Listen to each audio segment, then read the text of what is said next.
ताई, तुमच्या नवऱ्याला हरवून 10 वर्ष झालीयेत. त्यांनी माझ्याकडून खूप पैसे उधार घेतले होते आणि तुमची शाळा माझ्याकडे गहाण ठेवली होती 5 वर्षांसाठी. आता 10 वर्ष झालीयेत, त्यामुळे आता ही शाळा माझी झालीये. सरपंच असं करू नका. आता ही शाळाही चालत नाही. तुम्ही जर ही शाळा आमच्याकडून घेतली तर आम्ही मायलेकी काय करणार? आम्ही तर त्या शाळेतच राहतो. आम्ही राहणार कुठे मग? मी काही तुमचा ठेका घेतला नाहीये आणि प्रश्न शाळेचाच आहे तर मी ती पुन्हा सुरू करीन. लाखो रुपये कमवीन. तुम्हाला हवं असेल तर तुम्ही मायलेकी झाडू घेण्याचं काम करू शकता इथे. तुम्हाला राहायलाही देईन इथे. असू दे आई, अशा लोभी माणसांबरोबर राहून आपणही लोभीच होऊ. आत्ता कुठे शिंग फुटायला लागलीयेत तर लगेच तुझी जीभ एवढी लांब झाली का? माझ्यासमोर कोणाची बोलायची हिंमत होत नाही. तुम्ही अजून स्त्रीला ओळखलं नाहीयेत. तुम्ही लोक स्त्रियांना खूप लाचार आणि कमजोर समजता ना. आणि ते यामुळे होतं कारण काही डरपोक लोकांनी इतिहासात आमच्याबद्दल असंच काहीतरी अभद्र लिहून ठेवलंय. तुम्ही बघाच, एक दिवस तुम्ही या शाळेत झाडू घेण्यासाठी सुद्धा तरसाल, पण मी तुम्हाला ते काम सुद्धा देणार नाही. नेहा आपल्या आईचा हात पकडून तिथून निघून गेली. दोघी बिचाऱ्या चालतच भटकत होत्या. नेहा, सरपंचांना असं बोलायची काय गरज होती? तो चांगला माणूस नाहीये, काहीही करू शकतो.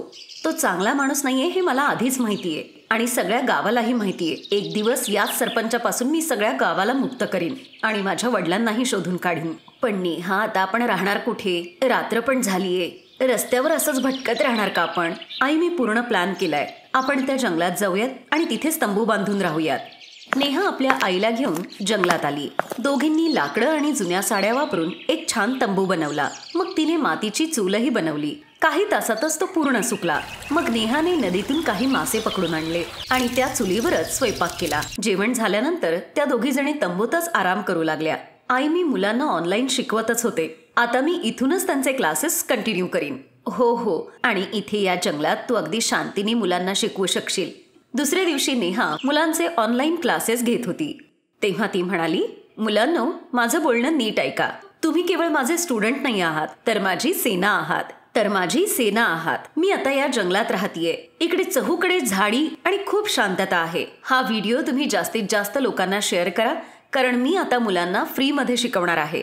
ज्या मुलांकडे फीस द्यायला पैसे नाहीयेत ती मुलं कधीही भावनगरच्या या जंगलात येऊ शकतात आणि त्यांना मी मोफत शिकवीन. मॅम, हे तर तुम्ही छानच केलं. माझ्या घराच्या पुढेच खूप गरीब मुलं राहतात. त्यांना शिकण्याची इच्छा आहे पण पैसे नाहीयेत. मी त्या सगळ्यांना घेऊन येते उद्या तिकडे. ठीक आहे सुवर्णा, तू उद्या त्यांना घेऊन ये. मी तुझी वाट बघीन. चला आता आपण क्लासला सुरुवात करूयात आणि आज जाणून घेऊयात औरंगजेबचा इतिहास. मुलांना शिकवल्यानंतर ममताने लाकडाचा एक बोर्ड बनवला. मग चुलीत काही लाकडं जाळली, एक ब्लॅकबोर्ड बनवून तयार केला. सकाळपर्यंत तो पूर्ण ड्राय झाला. पोरी, तू तर तंबूच्या बाहेर पूर्ण वर्गच भरवलास की. चांगली साफसफाई केलीयस. तुझा वर्ग तर खूपच छान दिसतोय, जसा आपल्या शाळेत आहे तसा. आई, मी एका प्रिन्सिपलची मुलगी आहे. हे सगळं तर माझ्या डाव्या हाताचं मळ आहे. थोड्या वेळानंतर तिची स्टुडंट सुवर्णा खूप साऱ्या गरीब मुलांना घेऊन तिथे आली. मग नेहा त्या मुलांना रोज मोफत शिकवू लागली आणि शिकवत असताना ती मोबाईल मधूनही लाईव्ह राहत होती. काही महिन्यातच ही गोष्ट देशभर पसरली की नेहा जंगलात गरीब मुलांना फ्री मध्ये शिकवतीये. करोडो व्ह्यूज मिळाल्यामुळे तिला चांगले पैसेही मिळू लागले होते. मग एक दिवस त्या जंगलात खूप मोठा बिझनेसमॅन येतो. नेहाजी, तुम्ही बऱ्याच लोकांसाठी एक प्रेरणास्थान आहात. तुमच्याकडे ना घर आहे ना शाळा, तरीही तुम्ही इतक्या मुलांना फ्री मध्ये शिकवताय. मी तुमच्याबरोबर एक शाळा सुरू करू इच्छितो. सगळी इन्व्हेस्टमेंट माझी राहील. तुम्ही आधीच व्हायरल झाला आहात. मिस्टर आदित्य, तुम्हाला अजून माझ्याबद्दल काही माहित नाहीये. माझ्या वडिलांची एक खूप मोठी शाळा होती. पण नेहाने आपली सगळी कहाणी आदित्यला सांगितली. त्यानंतर नेहा आणि आदित्यने मिळून सरपंचांच्या विरोधात एक प्लॅन बनवला. दुसऱ्या दिवशी आदित्य आपली आलिशान कार घेऊन त्या सरपंचाच्या घरी पोहोचला.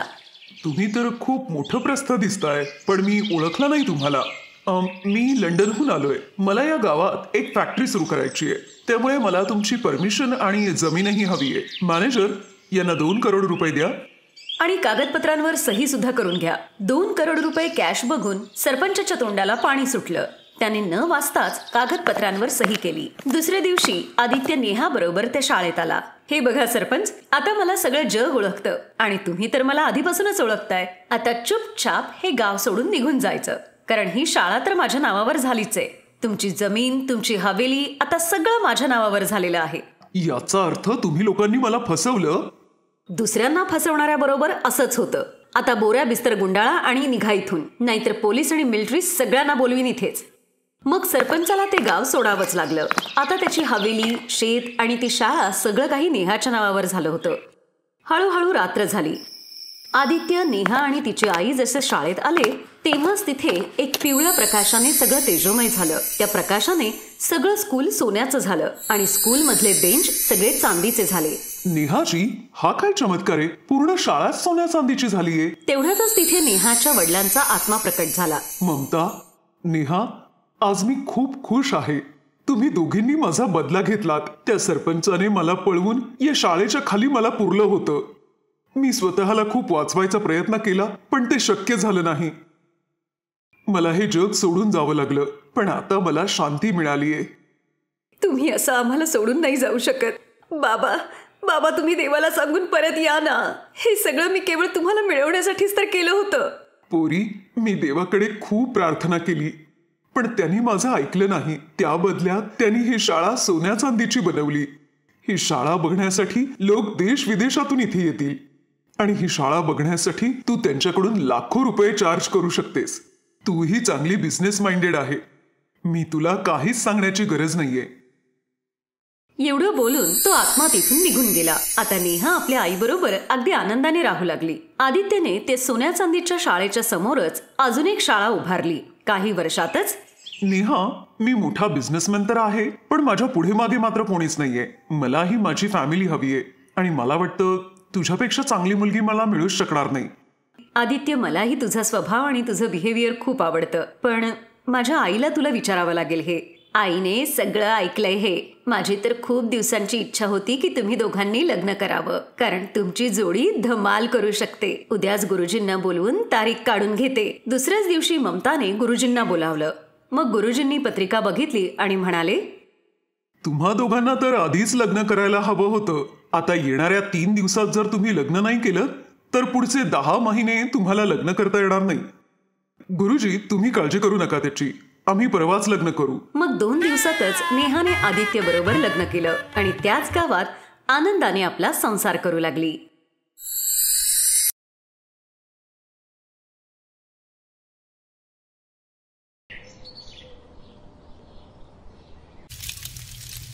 किशन, अरे ए किशन, कुठेस मित्रा? राम, अरे ये आत ये. काय करतोयस? मटर पनीर बनवतोय. खाणार आहेस? काय खरंच? बघू दे तर जरा. अरे मुळ्याची भाजी आणि पोळी आहे. अरे चल रे, मुळ्याची भाजी कोण खाणार आहे? अरे आम्ही खाणार ना. मग तुला काय वाटलं खरंच मी मटर पनीर बनवतोय? अरे यार, माझ्या गरीबाच्या नशिबात कुठून आलंय मटर पनीर? ते आपलं कधीतरी कुणाच्या तरी लग्नात खायला मिळतं. हो रे यार, मागच्या वेळी पूनमच्या लग्नात खाल्लेलं होतं. ऐक ना, तू पण लवकर लग्न करून टाक. काय म्हणालास? लग्न? का रे बाबा, मी स्वतंत्र आहे, तुला बघवत नाहीये का? अरे तू लग्न केलं तरच मला मटर पनीर खायला मिळेल ना. अरे बाबा, पण मी कुठून खायला देणार तुला मटर पनीर?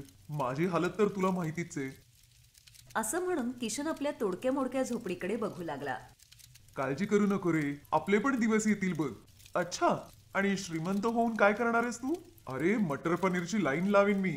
सकाळी मटर पनीर, दुपारी मटर पनीर आणि रात्री पण मटर पनीर. अरे बास कर आता. सगळ्या जगातलंच मटर पनीर संपवणार आहेस की काय आता? रामच्या बोलण्यावर त्याचा बालमित्र किशन खूप हसू लागतो. तो पुढे काहीच बोलला नाही. किशन खूपच गरीब होता. तशी तर परिस्थिती रामचीही चांगली नव्हती. दोघांची शेती आसपासच होती. काही वर्षांपूर्वी त्यांचे वडील एकत्रच शेती करायचे आणि आता हे दोघेही असंच करत होते. मग दुपारी जेव्हा हे दोघेही मित्र शेतात काम करत होते तेव्हा, अरे किशन, यावर्षी कसलं पीक घेणार आहेस तू? मी गव्हाचंच पीक घेणार आहे. गहूच बरं आपलं. पोळी बनवा, मग त्याच्याबरोबर कांदा मीठ चटणी घेतली तरी काम होऊन जाते. काय झालं? हसतोयस कशाला? मी विचार करतोय मटर पनीरचं पीक घेईन म्हणून. चांगलंय. जेव्हा पीक येईल ना तेव्हा मला पण बोलव, मी पण खायला येईल. किशन भलेही पैशाने गरीब होता, पण मनाने तो खूप दिलदार होता. कमाल तर तेव्हा झाली जेव्हा त्याच्या शेतात गव्हाचं खूप चांगलं पीक आलं. त्याने काही क्विंटल गहू विकले आणि बाकीचे स्वतःसाठी ठेवले. मग एका संध्याकाळी, अरे कुठे चाललायस तू? अरे खूप दिवस झाले आजोबांकडे नाही गेलो, म्हणून त्यांना भेटायला चाललोय. अच्छा, परत कधी येणार आहेस मग? 2-3 दिवसात येईन परत. किशनचं आजोळ 2 गावं सोडून त्याच्या आजी आजोबांचं घर होतं. त्या गावाचं नाव होतं चंबलपूर. आपल्या नातवाला बघून त्याचे आजी आजोबा खूप खुश झाले. आजी, गावाची परिस्थिती फार काही सुधारलेली नाहीये. काय सुधारणार बाळा, इथे करायला ना काम ना धंदा, इथल्या जमिनीतही काही होत नाही. आमचंच आयुष्य कसं बसं कटतंय. खूप गरिबी आहे रे बाळा. त्या परमेश्वराची कृपा होऊ दे बस. चंबलपूरची परिस्थिती फारच दयनीय होती. पोटासाठी लोक खूप मेहनत करायचे, पण तरीही त्यांना पुरेसं खाणं मिळत नव्हतं. अशीच काहीशी परिस्थिती किशनचं गाव आनंदपूरचीही होती. पण किशन ना आनंदपूरची परिस्थिती सुधारू शकत होता ना चंबलपूरची. 2 दिवस आजी आजोबांकडे राहिल्यानंतर तो आपलं गाव आनंदपूरमध्ये परत आला. रात्री त्याने स्वतःसाठी डाळ आणि पोळी बनवली आणि तो जेवायला बसणारच होता, तेवढ्यात त्याला बाहेरून एक आवाज आला. कोणी आहे का? नमस्कार साधू महाराज. मी खूप दिवसांपासून उपाशी आहे. पोटात अन्नाचा कणही गेला नाहीये. हो हो साधू महाराज, या ना.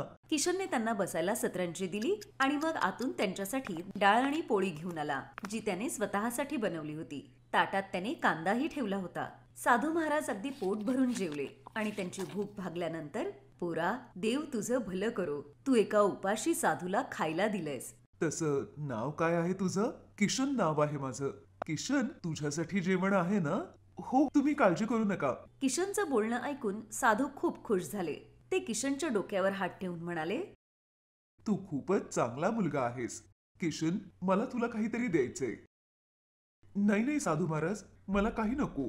किशन हात जोडून साधू महाराजांना म्हणाला. पण तेव्हा साधू महाराज हसले आणि त्यांनी एक मंत्र म्हटला आणि पुढच्या क्षणाला त्यांच्या समोर एक मोठी कढई येते. हे घे किशन, ही कढई आजपासून तुझी आहे.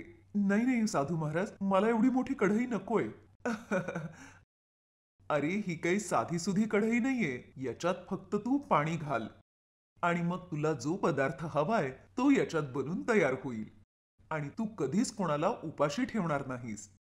हा माझा तुझ्यावरचा अटळ विश्वास आहे. साधू महाराजांचं बोलणं ऐकून किशनला खूप आश्चर्य वाटतं. त्याने लगेच साधू महाराजांना नमस्कार केला आणि मग, साधू महाराज, एक गोष्ट बोलू?